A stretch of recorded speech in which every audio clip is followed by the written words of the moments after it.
Greetings, everyone, and welcome to this episode of the Hired Geek Podcast, episode number 146, with Dr. Aditya Nagrath, who is running Elephant Learning and working to help build learner confidence through his Mathematics Academy. So really interesting conversation, kind of relates more to how students are prepared as they come into higher education in their K through 12 years, but definitely just some larger implications about kind of the context of learner confidence and kind of just the foundational relevance of mathematics nowadays as data becomes more interwoven into all disciplines, and just the ways that we can help students as they go through their primary schooling to be more confident and to have kind of more understanding of the lingo and language of mathematics. So he's doing great work. It was great to talk about it with him and hear a little bit about his story and his work and how he approaches everything. So definitely go check out him, connect with him, keep the conversation going, and check out Elephant Learning and what they're up to. But without further ado, this is episode number 146 with Dr. Aditya Nagrath.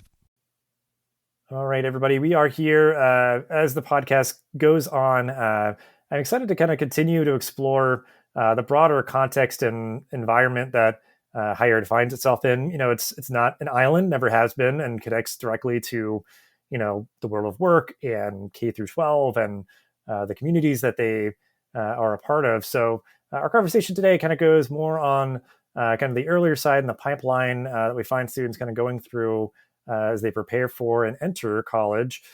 So super excited to learn more myself, and I know you all will as well. But we will start out as we always do with our guests introducing themselves and giving a brief overview of their professional journey and how they got to be where they are today. My name is Dr. Aditya Nagrath. I've got a PhD in mathematics. I've worked at companies like Dish Network, Timing Solutions, Pearson. I've worked on projects ranging from IoT to embedded Linux to web to basically anything with the chip. I've written software for it. Got a PhD in math and computer science in 2008. From there, started my own contract software engineering firm. And in 2016, started looking for a new venture. And in doing so, discovered that that 4 out of 5 students actually start kindergarten unprepared for the kindergarten curriculum. And so me and another professor of mathematics basically designed a system to quickly teach children mathematical language and actually, get them to be able to understand the teacher in the classroom.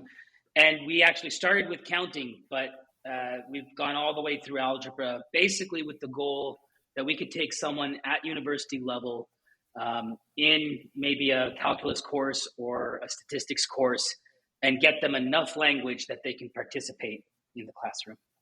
Yeah, and I know it's one of those areas where, and we'll get more in depth with this, just like math can be hard for a lot of people, and it's an area that people can be intimidated by and, just not have a lot of confidence in. So, I can imagine just a very worthwhile area to focus on. So I guess, your venture here, Elephant Learning, this Math Academy, if you just want to explain a little bit, just for everyone's understanding, like a little bit about what your team there does, like sort of what is your sort of methodology? Yeah, so I'll talk about the mathematics and not the marketing and software development and et cetera. Sure. But basically, we focus on teaching mathematics as a language. It's what in higher education you would call conceptual learning. So in the education departments, that's what they're calling it. And but we found it easier to explain to people as the language of mathematics, because really what the conceptual mathematics is doing is it's treating mathematics like another jargon, and everybody learns jargon for work. But it treats it like a jargon, and it teaches that to the children. So when we looked at the research coming out of higher education on the most effective ways to teach these ideas to children, they come out as activities. And the reason why is because teaching mathematics as a language is sort of like teaching the colors to a child. They have to actually kind of see it But in this case, we're talking about an idea. So like if you're teaching your child red, you show them a red truck, you show them a red ball, you show them a whole bunch of red things, you label the red, and they infer that the color is what you mean by red. Like for young children, you'd show them different quantities of things and let them touch them and count them, and then be able to label that as a certain number, like three. I have 3 cars, and then they start to pick up that the quantity is what you're speaking about. But it doesn't stop there, because there's all the ideas that are surrounding the quantities, such as the idea of more or less, which is addition, subtraction, and like being able to kind of understand the different representations for it. So like beyond physical objects, sometimes we represent it on a line, or we represent them in grids. And so like that's really kind of what it is. And we use the research as far as it went, but we're both math professors. So from there, we started designing what would be our own curriculum, again, with the goal of just, can we get the kids to understand the teacher in the classroom? Because the research, and like philosophically this is true, but the research showed that if the student understood the teacher in the classroom, then the outcome is better. Yeah, and I guess like just to make sure I have the understanding clear, like so you see it as like supplemental, maybe kind of like tutorial, math instruction versus like that this would be like replacement for what a student would learn in their like K through 12 classroom or something. So like first of all, it's experiential. So like they get a puzzle and they have to solve the puzzle, and that's how we get the student to exhibit the idea. Now, like again, right, they just have to do it enough times that when we're speaking about it, they start to understand, oh, when they're talking about 5 plus 4, they're talking about the idea of give me 5 things, give me 4 more things. How many do I have now? And so like as we're giving them those experiences, but we are also giving the teacher and the parent language that they can then use that connects back to the student. So like, for example, if I'm working with my student and he was having issues with 5 plus 4, that's what I would say is I'd say, well, that's give me 5 things, give me 4 more things. How many do I have now? And since he played that within the app, he has that experience. He knows what I'm talking about. Yeah. I mean, that makes a lot of sense. And I think, like you said, for parents and for teachers, being a great kind of tool that they can use to hopefully kind of augment what they're doing. But I guess just to kind of make the problem more clear, like from your point of view, like what do you see as like the impacts of students' lack of success in a subject like math? Because it is, very foundational, and students are, taking math courses throughout their entire educational journeys, to some extent. So, sometimes they can definitely get kind of stuck up on certain concepts if they don't have like the language like you're talking about and everything. So, what do you see as like those impacts? Well, I mean, the impacts are kind of huge. So like if you want to measure it economically, what we know is that 8th grade mathematics predicts whether you'll drop out of high school. And in 2007, a study was done by Congress, and they found that I think 320 billion was the number, $320 billion of lost lifetime wages from people that didn't graduate high school in 2007. This doesn't count people that are going to switch majors. So for example, at the university level, like we've seen this all the time. We will see students switch out of engineering. We'll see them switch out of STEM, science, technology, engineering, mathematics, due to the mathematics requirements. And they'll typically switch to business. But these days, because business is so data-driven, statistics becomes very important for the subject matter that they're starting to teach. And they're even switching out of business now, and they all switch to humanities. So this crisis that we're having with student debt is partially caused by the lack of mathematics understanding of our students coming through high school.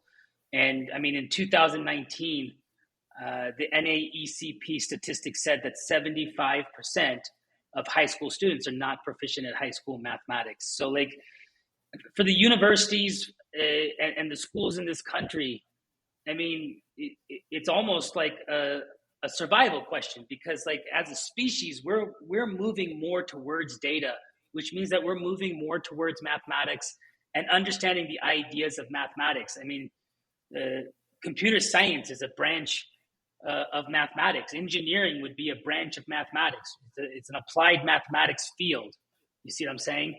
So like these are the impacts. Now, like these happen to also be where the high paying jobs are. I mean, and it's not a coincidence. The United States government takes up the military budget year over year, funding most of the companies that are hiring the smartest engineers to design airplanes and missiles, and Raytheon and Boeing and all these guys. They're getting that defense money.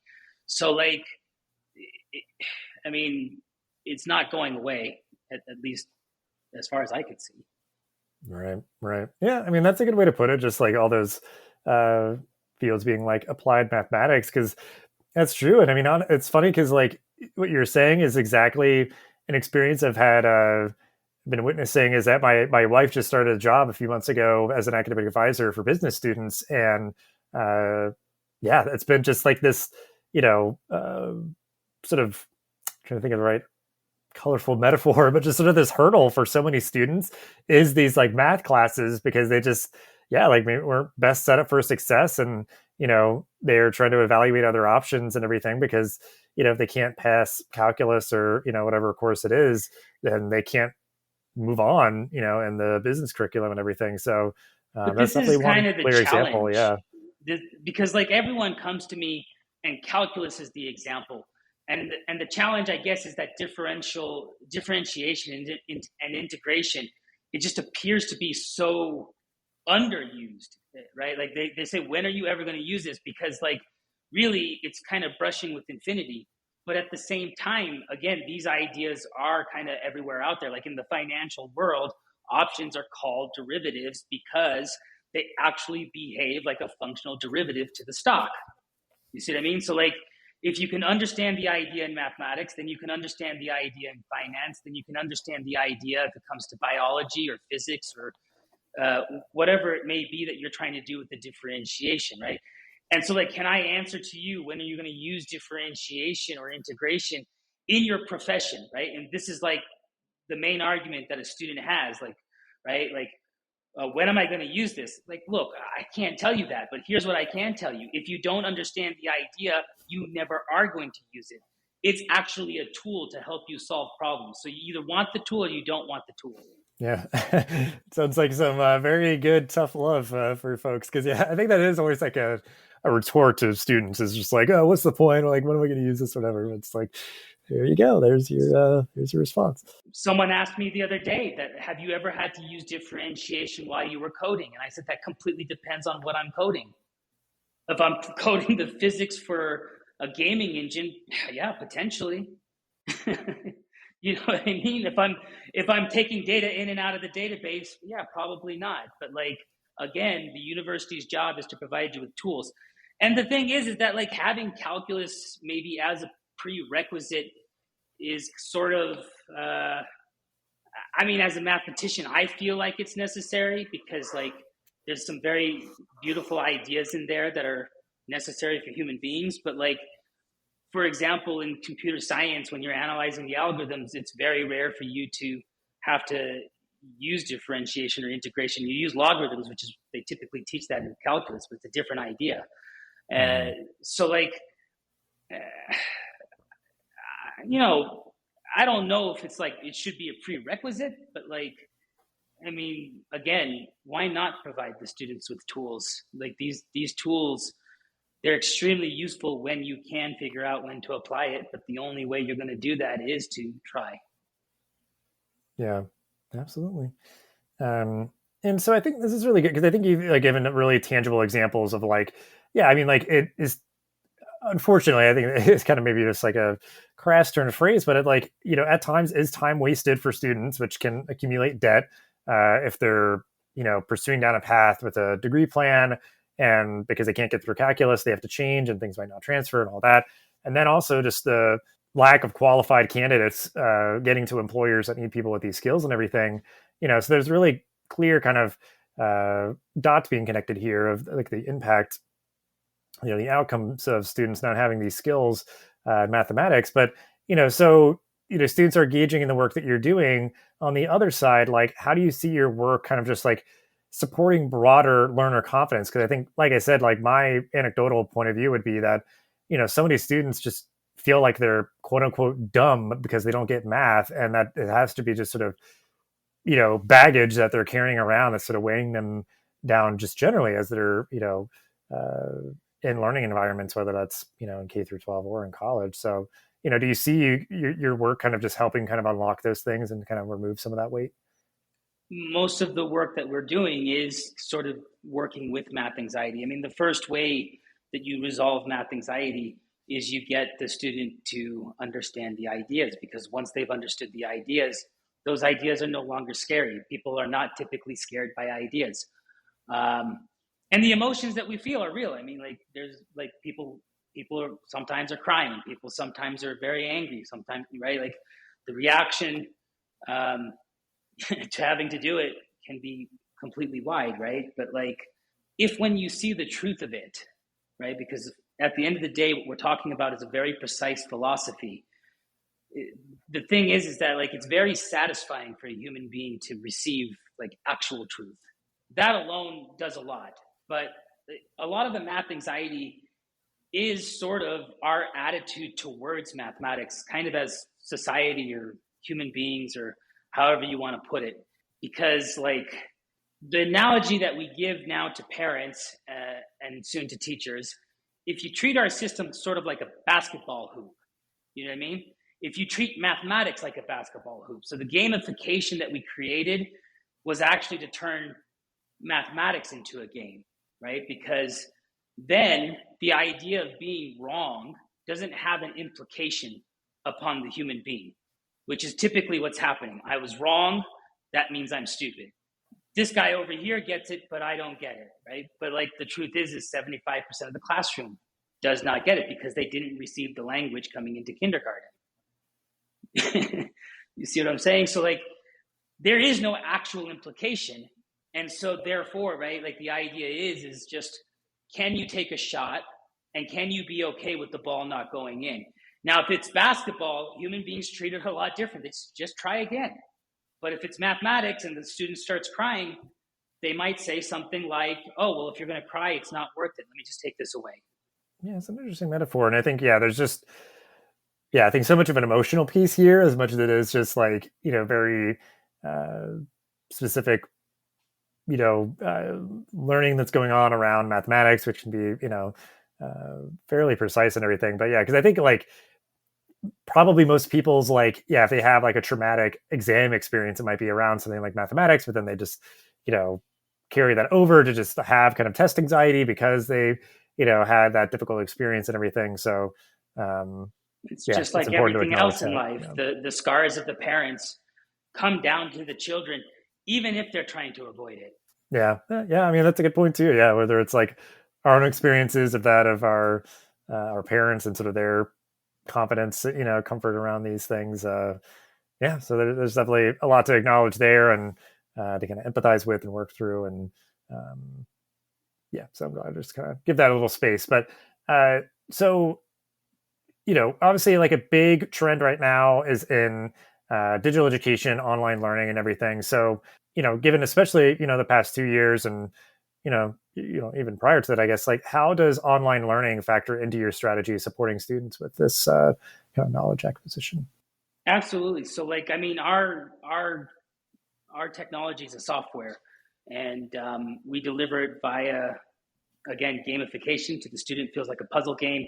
The parents and teachers are getting very detailed reports, and actually teacher training at the student's level. And I think like that's kind of where I think the e-learning has to head, because like there's a lot of stuff out there that's just trying to be entertaining, and that's the challenge, right? The challenge is like if we're communicating to the student that this has to be entertaining in order for you to do it, then like if it's not entertaining, they don't have to do it. So now we got to make everything entertaining, right? But in reality, true learners, people who went and got PhDs like me, the learning is the reward. You see what I mean? Like solving the Mm-hmm. puzzle, that is the reward. right? And so like putting the ball in the hoop, that's the reward, right? Like that's why Michael Jordan became Michael Jordan's, because that was the reward to him. When the ball went in the hoop, he loved it. And so like really, if we can get our children to love learning for learning's sake, that's what we all want. Now, some of them have already gone down a path, and a lot of them are going to resist it because it's at first it feels like work. We human beings, might treat it like work.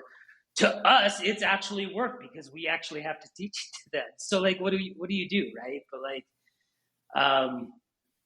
I think online, like the direction it's going to head is to become a tool for the teacher and the classroom to, accomplish the goal, right? Like if it could become an arm rather than trying to automate. And if we focus on goals such as success rather than entertainment, then our software is effective in 10 minutes per day.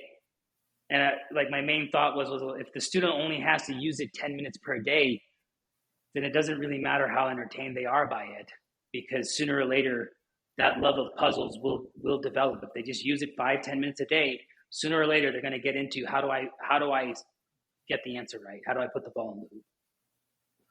Yeah. Well, I guess like the gamification kind of helps with like it gives you just a very clear like learning path, like progression, that sort of thing. Yeah, it just makes it more like visual and tangible and everything. And then I think just generally, like obviously online learning is going to be more accessible and kind of allows for flexibility as well. So yeah, just a lot of benefits I think to having it kind of start as that software, and certainly could be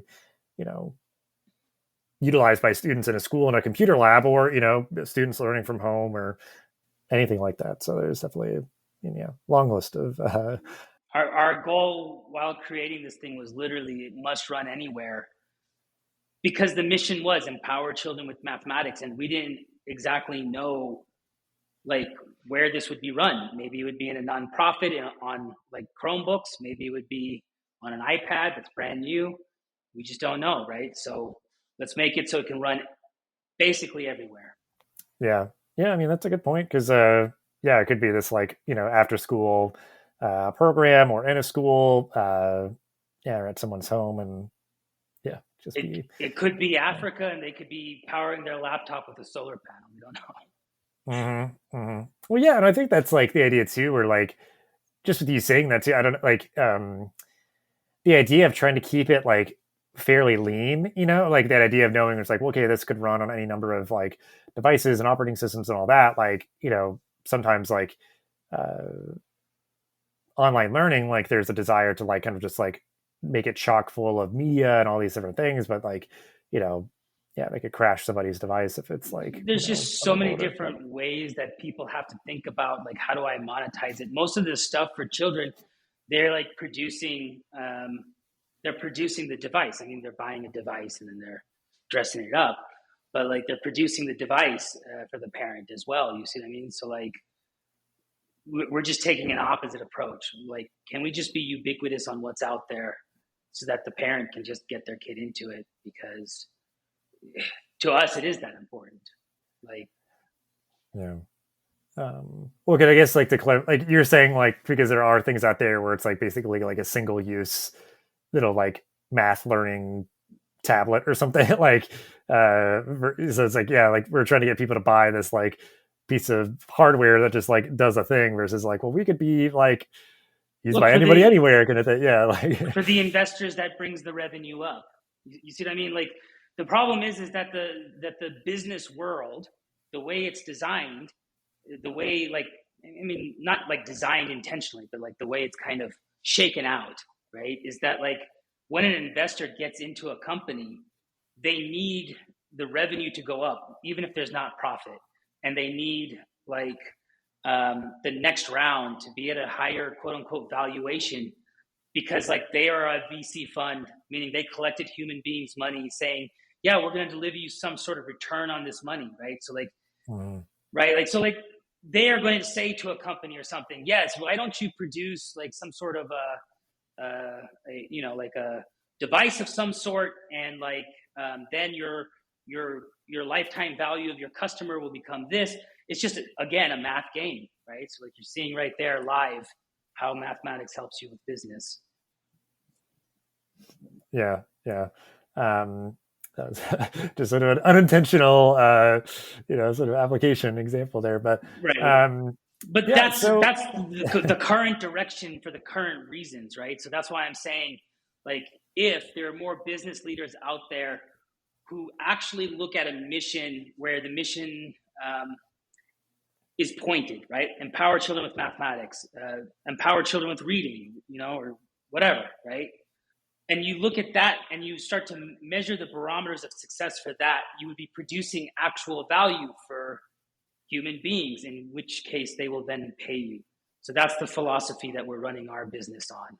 Well, then, I think that's the natural segue, as we're kind of like winding down here. You've committed to this work, and it's an honorable mission. It's kind of just time well spent to support students with, their math learning and confidence and everything. So what are you looking forward to in your work, as you look towards the horizon? Well, so we're actually just opening up for schools. I think this software will be released next week, but we got to undergo the testing. But basically, we're opening it up so that like a school can get this for all of the children inside of the school for just $1,000 per year. So basically, all of their teachers would be able to come into the wonderful teacher platform that we have now, which we've got several teachers like just kind of beating down our door saying like, we wish our school could buy this. And the hope is that like by doing that, we can bring in a significant number of schools so that they can start to show the success that the students are having. Yeah. I mean, and that's awesome. That's got to be the name of the game for sure, is obviously the tool itself is accessible to students, that being, set up the way it is, but then, being able to kind of make all the dollars and cents work for school districts around the country and everything is also important. So that's great to hear. Well, then we always like to kind of give a tip of the hat if there's any resources, yours or otherwise, I feel like would be relevant for this topic that we could include in the show notes. There's some research from like the education department at the University of Denver to the importance of mathematics. It was a policy brief from 2013. I could send you the link. It's a PDF. I could also send you the PDF, but the link's probably better. Yeah, I mean, I think having kind of that basis of research, definitely, always helps to kind of frame sort of an issue or kind of appropriate solutions and things. So appreciate you sending that along. But our last question is always just an opportunity for you to share a final thought or call to action on this topic to end the episode. Sure. If you want to learn more about elephant learning, just visit our website at elephantlearning.com. You can also find us on LinkedIn or Facebook. Thank you for having me. Absolutely. Well, thank you for your time and all that you shared, and we'll have ways to connect with you and your work there at Elephant Learning in the show notes as usual. But just a good conversation. I learned a lot, and just thank you again. Yeah, absolutely. Lots of fun. Thank you. Thanks for listening to this episode of the podcast. Make sure to rate, review, and subscribe so you never miss an episode. Thanks again for listening, and we'll see you in the next episode of the Higher Ed Geek podcast.